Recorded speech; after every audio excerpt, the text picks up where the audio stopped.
Hello friends, कैसे हैं आप लोग। तो हम आज स्टार्ट करने जा रहे हैं 12th class solid state unit. तो अभी उसमें स्टडी करेंगे सॉलिड के बारे में स्टडी करेंगे और हम डिफरेंट डिफरेंट प्रॉपर्टीज़ के रिगार्डिंग बात करेंगे यहाँ पर। जैसा कि हम देख रहे हैं कि जो मैटर है 3 स्टेट्स में एग्जिस्ट करता है, सॉलिड, लिक्विड एंड गैस। तो अभी हमें 12th क्लास में जो स्टडी करनी है वो करनी है हमें सॉलिड के लिए स्टडी करनी है।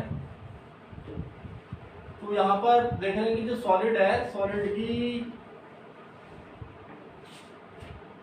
3 फॉर्म्स हैं। एक तो क्रिस्टलाइन सॉलिड, दूसरा है हमारा अमॉर्फस सॉलिड और यहाँ पर तीसरा हमारा पॉलीक्रिस्टलाइन सॉलिड। तो सबसे पहले हम बात कर रहे हैं क्रिस्टलाइन सॉलिड की, अबाउट क्रिस्टलाइन।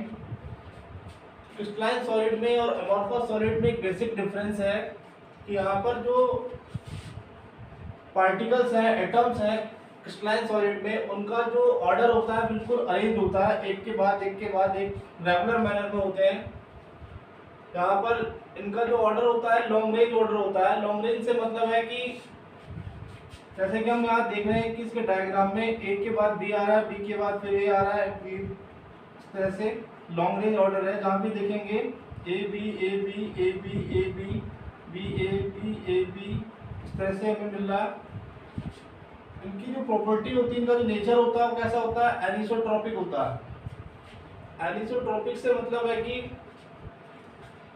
डिफरेंट डायरेक्शन में डिफरेंट प्रॉपर्टी को शो करेंगे, different properties in different direction, जैसे कि रिफ्रैक्टिव इंडेक्स,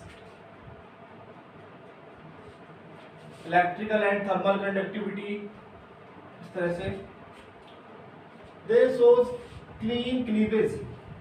क्लीन क्लीवेज से मतलब है कि अगर हम किसी क्रिस्टल को हम क्या कर रहे हैं, बाइसेक्ट कर रहे हैं। आप देखिए, देख रहे हैं आप लोग, बाइसेक्ट कर रहे हैं, उसको बीच से काट रहे हैं।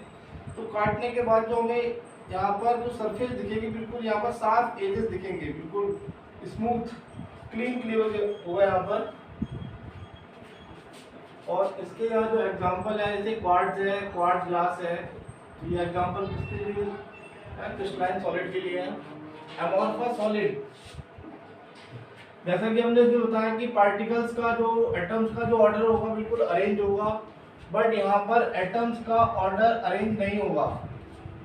Atoms are not orderly arranged, these are short range order, these are isotropic in nature. Isotropic in nature का मीनिंग है कि यहाँ पर same property in all direction, किसी भी डायरेक्शन में हम चेक करेंगे तो इनकी जो प्रॉपर्टी होंगी बिल्कुल क्या होगी, सेम होगी। They do not show clean cleavage.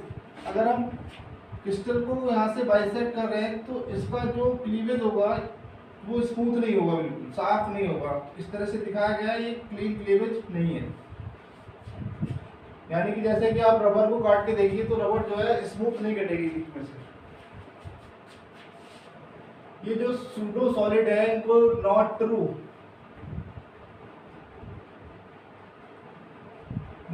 solid because they have tendency to flow,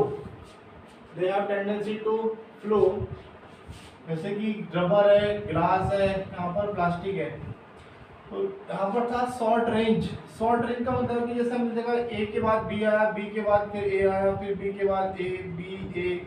तो कहीं कहीं हमें ऐसा देखने के लिए मिलेगा जहाँ पर बी के बाद बी होगा, फिर बी होगा, ए ए ए, इस तरह से। तो इस ऑर्डर को हम कैसा ऑर्डर कहते हैं, शॉर्ट रेंज ऑर्डर कहते हैं। ये ऑर्डर कैसा हो गया आपका, शॉर्ट रेंज ऑर्डर। चलिए नोट करिए।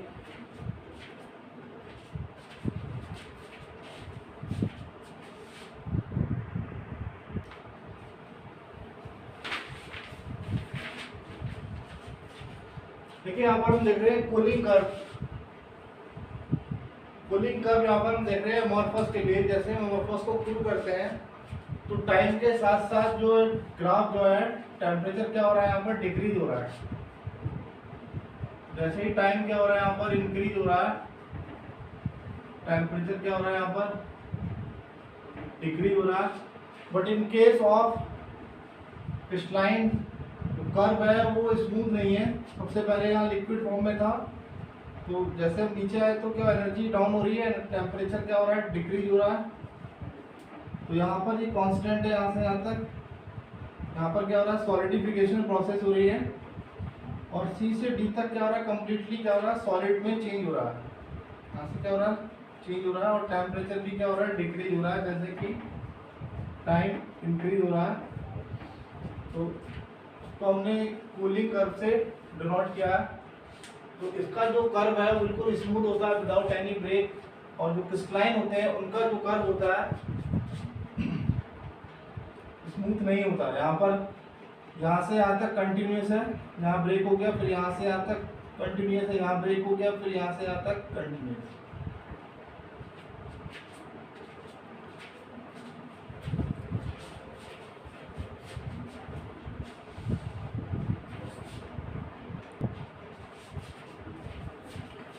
अब यहाँ हम इन दोनों का इंटर कन्वर्जन देखेंगे। इंटर कन्वर्जन जैसे कि ये सिलिका है, SiO2 क्रिस्टलाइन फॉर्म में है, इसको हम मेल्ट करेंगे।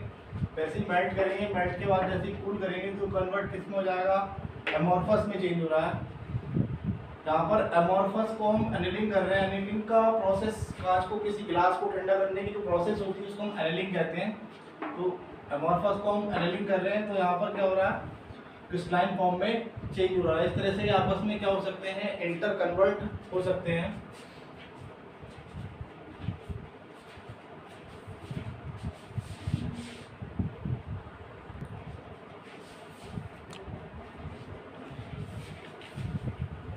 जैसे कि हमने यहाँ क्रिस्टलाइन सॉलिड को क्लासिफाई किया, तो क्रिस्टलाइन सॉलिड जो है आयनिक सॉलिड होता है। यहाँ पर कोवलेंट सॉलिड, यहाँ पर मेटेलिक सॉलिड, यहाँ पर मॉलिक्यूलर सॉलिड। मॉलिक्यूलर सॉलिड की भी 2 फॉर्म होती है नॉन पोलर, एक होती है यहाँ पर पोलर। पोलर की 2 फॉर्म होंगे, एक inter molecular hydrogen bonded solid होंगे और एक inter molecular hydrogen bonded solid होंगे। तो सबसे पहले हम डिफाइन कर रहे हैं यहाँ पर आयनिक सॉलिड को। आयनिक से मतलब है कि ऐसे सॉलिड जिनके मिडिल में कैटायंस और एनायंस के बीच में जो बॉन्ड है, कैसा बॉन्ड है, आयनिक बॉन्ड है। जैसे कि NaCl आयनिक कंपाउंड है, Na positive and Cl negative. Bond इनके बीच में जो फोर्स है, दोनों आयंस को जो दोनों आयंस को बाउंड करके रख रहा है, तो वो कौन सा फोर्स है, electrostatic force. Electrostatic in nature या इलेक्ट्रोस्टैटिक फोर्स ऑफ अट्रैक्शन। जो फोर्स इतना ज्यादा होता है कि ये जो है टाइटली एक दूसरे से, दोनों आयंस क्या होते हैं, टाइटली बाउंड होते हैं। टाइटली बाउंड होने से इनके बीच की जो स्पेसिंग होती है बहुत ज्यादा कम हो जाती है। तो these are hard, these are good conductor of electricity in liquid state, these are brittle in nature. यहाँ हम देख रहे हैं कि इसका स्ट्रक्चर आयनिक सॉलिड, यहाँ पर जैसे NaCl के लिए देखें तो पॉजिटिव वाला Na को शो कर रहा है, यहाँ पर Cl वाला नेगेटिव वाला Cl को शो कर रहा है।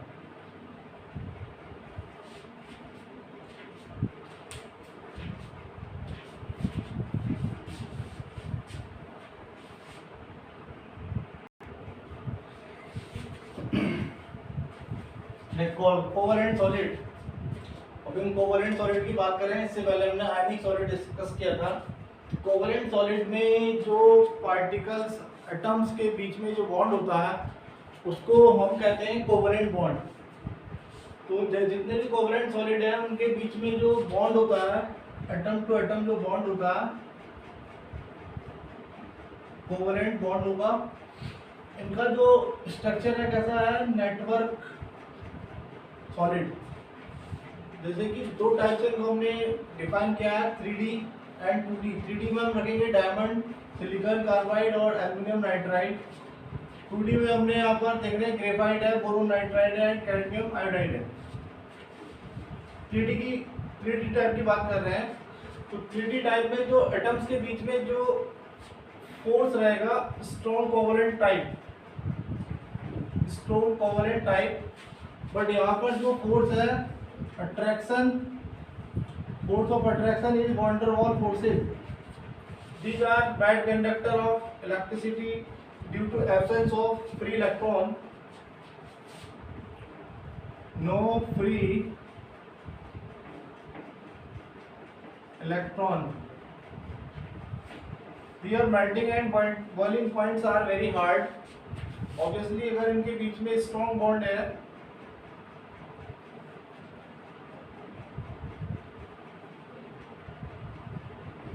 तो इन दोनों को ब्रेक करने के लिए हमें ज़्यादा टेम्परेचर की, ज़्यादा एनर्जी की रिक्वायरमेंट होगी. So we can say that the melting point and boiling points are very high. यहाँ पर देख रहे हैं force of attraction is van der Waals force. इनका जो नेचर होता है कैसा होता है, soft nature, soft nature, flaky, slippery and open structure. हम देख रहे हैं ग्रेफाइट है. Graphite is the good conductor of electricity due to presence of free electron.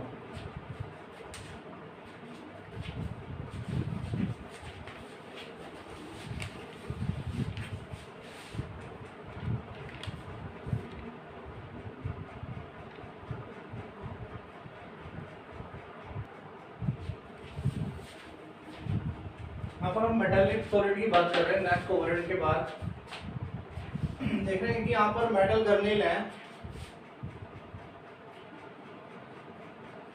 Kernels, और ये यहाँ पर इलेक्ट्रॉन्स है. formed by the these are formed by the removal of valence electrons are repeating units and these are surrounded by the sea of mobile electrons. each cation belongs to number of electrons. इसमें cations के साथ क्या है, एक सी of electrons है, उसके साथ हम यहाँ पर कैटायंस है. कैटायन कैसे बने हैं, वैलेंस इलेक्ट्रॉन्स. वैलेंस इलेक्ट्रॉन का रिमूवल हुआ है यहाँ पर, रिमूवल ऑफ वैलेंस इलेक्ट्रॉन. तो इस तरह के जो सॉलिड होते हैं हमारे क्या कहलाते हैं, मॉलिक्यूलर मेटालिक सॉलिड कहलाते हैं. These are metallic solid. Molecular solids दो टाइप के हैं, एक तो नॉन पोलर, दूसरा हमारा polar. Molecules are held by weak dispersion force, या फिर इनके बीच में जो फोर्स होता है लेंटन फोर्स होता है, जैसे कि Cl2, I2, Br2. यहाँ पर पोलरिटी नहीं है, नॉन पोलर है, क्योंकि जैसे Cl है तो इन दोनों का इलेक्ट्रोनेगेटिव डिफरेंस क्या है, यहाँ पर 0 है. बट यहाँ पर electronegative difference not equals to 0. So these are known as polar solid. Dipole dipole interaction type का इसमें फोर्स होगा मॉलिक्यूल्स के बीच में. ये भी दो टाइप के होंगे, एक inter molecular hydrogen bonded solid, जिनके बीच में इंटर मॉलिक्यूलर हाइड्रोजन बॉन्ड होगा. तो ये जो बॉन्ड दिख रहा है आपको कैसा बॉन्ड है, inter molecular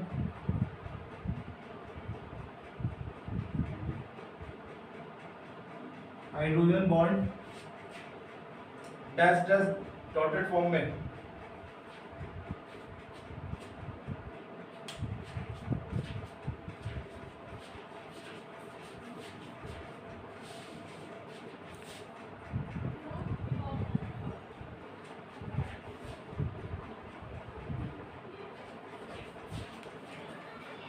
intermolecular hydrogen bond bonded solid, यहाँ पर देख रहे हैं कि जो हाइड्रोजन बॉन्डिंग होगी वो सेम मॉलिक्यूल में होगी, सेम मॉलिक्यूल में हो रही है. यहाँ पर दूसरा मॉलिक्यूल नहीं है, तो एक ही मॉलिक्यूल में हो रही है. तो ऐसे जो सॉलिड कहलाएंगे वो क्या कहलाएंगे, इंट्रामॉलिक्यूलर हाइड्रोजन बॉन्डेड सॉलिड कहलाएंगे.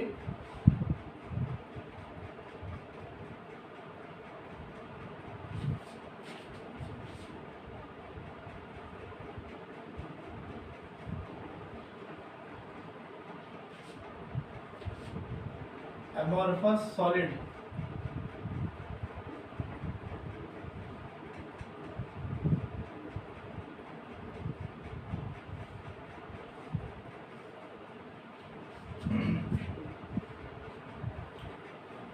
सॉलिड में देखेंगे हम पॉलीमॉर्फिज्म।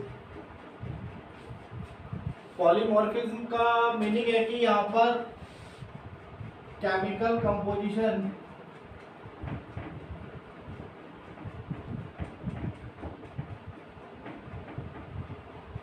सेम रहेगा, स्ट्रक्चर डिफरेंट रहेंगे। जैसे एग्जांपल ले सकते हैं,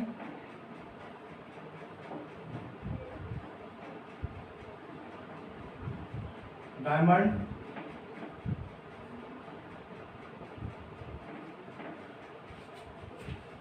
दिस रेफर्स टू एलोट्रोपी।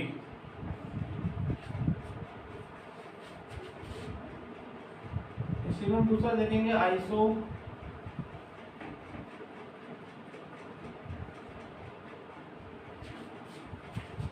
अब यहाँ पर देख रहे हैं कि जो केमिकल कंपोजिशन है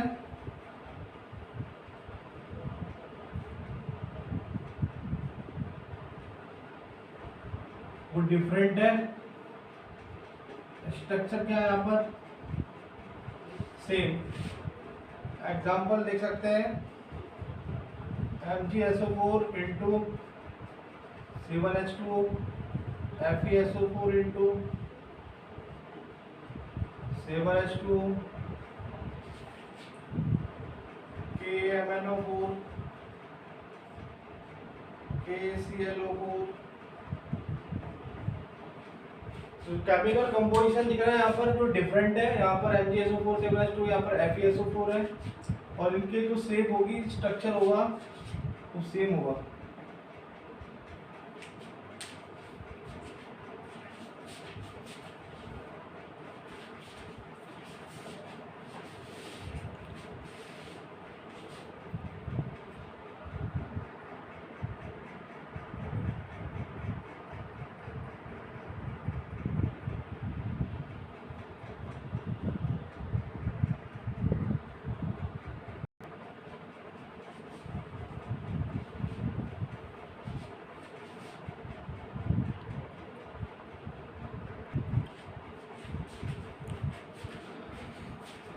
हमारा नेक्स्ट टॉपिक है लैटिस। ठीक है, अगर स्पेस में हम कोई एक रीजन सेलेक्ट करें और वहाँ पर हम कुछ पॉइंट्स को एस्टिमेट करें, पॉइंट को हम एस्टिमेट करें, तो बहुत सारे पॉइंट्स का जो कलेक्शन होगा उसको हम क्या कहेंगे, लैटिस कहेंगे। मान लें कि ये स्पेस है और यहाँ पर हम पॉइंट्स को मेंशन कर रहे हैं, तो इन पॉइंट्स का जो कलेक्शन है, यहाँ पर बहुत सारे पॉइंट्स का जो कलेक्शन है उसको हमने क्या कहा, लैटिस कहा। और वहाँ पर each lattice, each point is known as lattice point. और हमने बताया कि लैटिस जो है इनफाइनाइट होता है, lattice should be infinite. Each lattice point have same surrounding. देखिए यहाँ पर देख रहे हैं कि लैटिस है, इसके चारों तरफ सेम सराउंडिंग है, इसी की तरह सारे लैटिस प्रेजेंट हैं। हम बात कर रहे हैं यहाँ पर geometry of the lattice. In points को आपस में हम इस तरह से ज्वाइन करें, लैटिस पॉइंट को आपस में इस तरह से ज्वाइन करें, तो उससे जो बनने वाली ज्योमेट्री कहलाएगी, उसे हम लैटिस की ज्योमेट्री कहेंगे, ज्योमेट्री ऑफ द लैटिस। कहीं पर पॉइंट्स को आपस में मिलाने से स्क्वायर बनेगा, कहीं पर रेक्टेंगुलर लैटिस बनेगा, कहीं पर जो है हेक्सागोनल टाइप का लैटिस, इसी तरह से रोम्बिक मिलेगा। तो हम देखेंगे किस तरह से हम इनको ड्रॉ करते हैं, किस तरह से हम लैटिस, किस तरह से इनकी ज्योमेट्री को हम ड्रॉ करेंगे इन पॉइंट्स को आपस में ज्वाइन करने से।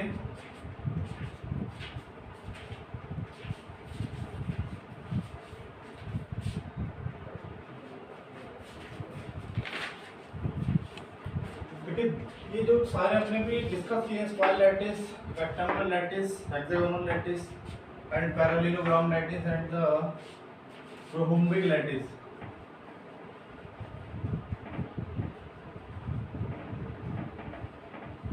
ये सभी जो है 2 डायमेंशनल लैटिस है, बिकॉज दीज आर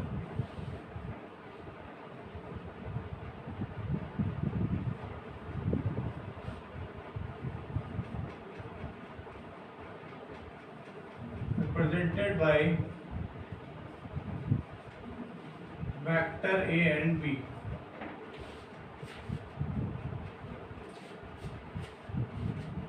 यहाँ पर हमने 4 पॉइंट्स को आपस में इस तरह से मैच किया कि यहाँ पर स्क्वायर लैटिस बन रहा है, यहाँ पर जो है रेक्टेंगुलर लैटिस बन रहा है, हेक्सागोनल लैटिस बन रहा है, यहाँ पर पैरेललोग्राम लैटिस बन रहा है, यहाँ पर रोम्बिक लैटिस बन रहा है।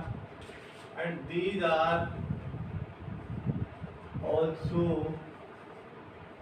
Known as unit cell. ये सभी क्या है? All are unit cell.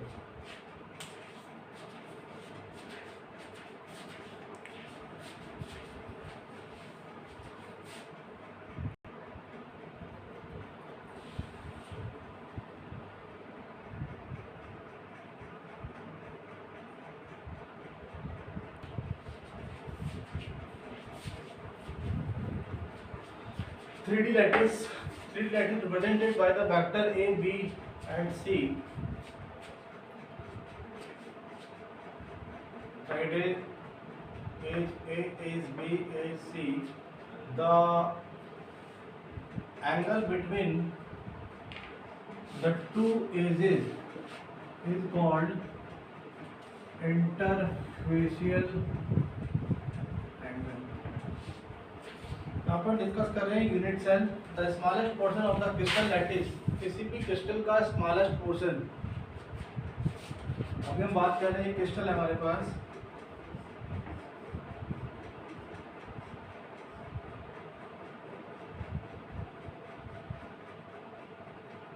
बहुत सारे क्यूब से मिलकर बना है, छोटे छोटे यूनिट सेल से मिलकर बना है।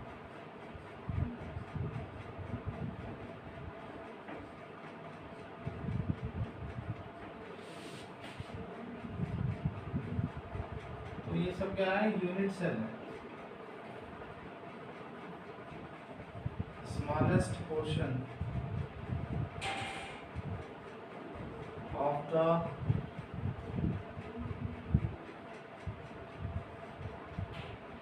crystal lattice.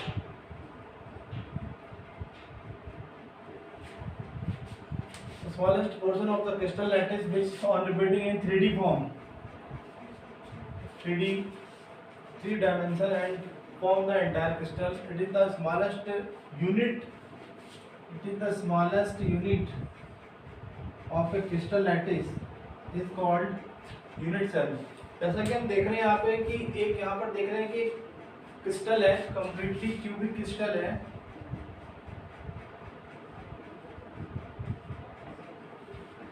स्मॉल छोटे छोटे क्रिस्टल से क्यूब से मिलकर बनाया है। तो यहाँ पर जो छोटे छोटे क्यूब है इनको हम क्या कहेंगे? यूनिट सेल है। और कोई भी यूनिट सेल अकेले एग्जिस्ट नहीं कर सकता है। किसी भी क्रिस्टल में, बहुत सारे क्रिस्टल लैटिस में बहुत सारे यूनिट सेल एग्जिस्ट करते हैं और उन्हीं से मिलकर क्या बनता है? कंप्लीटली क्रिस्टल जनरेट होता है।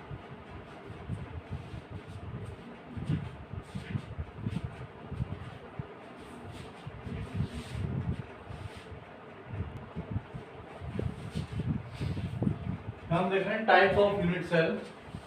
दो तरह के यूनिट सेल हैं, प्रिमिटिव यूनिट सेल और एक है हमारा non primitive unit cell. Primitive की बात करें तो प्रिमिटिव यूनिट सेल में atoms are present only at the corners. यहाँ पर जो क्यूब के कॉर्नर्स पर ही एटम प्रेजेंट होंगे। 1 2 3 4 5 6 7 8। सिंपल क्यूबिक में कितने होंगे? टोटल 8 एटम्स होंगे। बट अगर हम नॉन प्रिमिटिव की बात कर रहे हैं, इसको हम सेंटर्ड यूनिट सेल भी कहते हैं।